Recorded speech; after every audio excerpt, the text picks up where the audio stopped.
I personally can't imagine what it must be like to lose a child. But I was born in South Africa, and my mother was an infectious disease physician. And I used to go with her quite a lot into the townships, and I saw firsthand there what these diseases could do. And when I saw the sort of devastation that was being wrought, I decided to start working on them. I went to the Rockefeller University in New York to do a postdoctoral stint, and at the time the human genome was being sequenced. I was thinking about how cells communicate, and it was very clear that the human genome would be critical to understand how the body as a whole worked.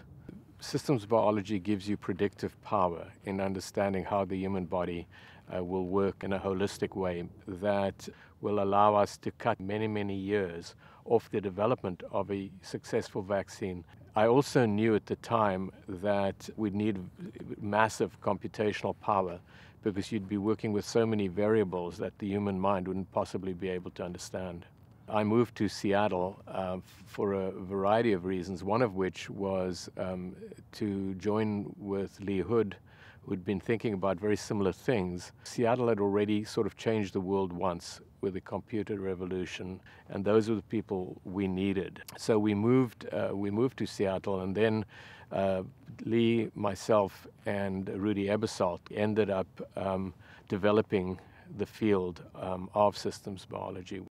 In the next 10 years, I want to build Seattle BioMed into the very best infectious disease institution in the world.